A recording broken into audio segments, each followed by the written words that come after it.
ઓમ નમઃ શિવાય। હેલો મિત્રો, અમારા નવા વ્લોગમાં તમારું સ્વાગત છે। જો અમે આજે ભેળ બનાવી છે। બહુ વરસાદ, સવારનો વરસાદ ચાલુ છે, તો 1:30 વાગવાનો તો હજુ વરસાદ ચાલુ ને ચાલુ જ છે, એટલે ભેળ ખાવાની ઈચ્છા થઈ ગઈ, એટલે અમે બધાએ બનાવી છે ભેળ। તો આપણે આમાં ટમેટા અને કાંદા ને મમરા ભેળી દીધા છે, ઉપર ધાણા નાખ્યા છે, ને આ છે ચણા ચટપટી, એ પણ આપણે આમાં નાખવાની છે। ચણા ચટપટી હોય એક નાખી દઈએ, એમાં સરસ મસાલો આવે છે, એટલે મસ્ત લાગશે।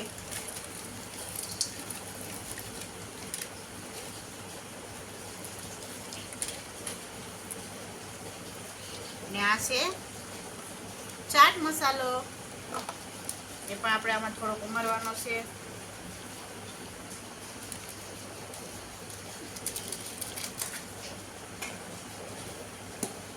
એમાં ઉપરથી થોડુંક મીઠું નાખી દઈએ,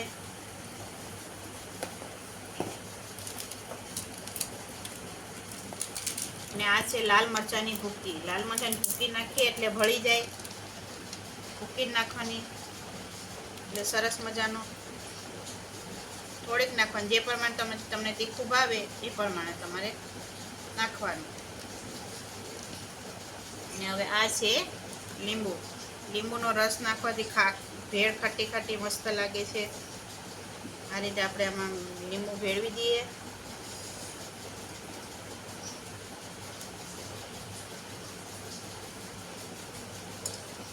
હવે આપણી ભેળ થઈ જશે તૈયાર।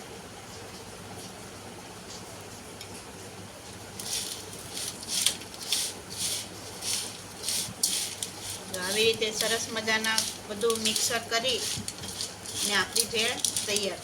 ખાટી મીઠી, તીખી મીઠી, સોરી ખાટી મીઠી નહીં, ખાંડ આમાં ખાંડ અમને ભાવે નહીં, એટલે અમે ખાંડ નાખીએ નહીં। જેને ગળું ભાવે એને 2-4 દાણા ખાંડ પણ નખાય, તો મીઠી ખાટી મીઠી થઈ જાય। અમે તીખી મીઠી ખાઈએ, એટલે અમારી આપણે આમાં ધાણા નાખ્યા છે। આ ભેળ થઈ ગઈ તૈયાર। હવે આપણે બધા ડીશમાં આ રીતે ડીશ બનાવી અને બધા ચમચી વસે ભેળની મજા માણશે। તમે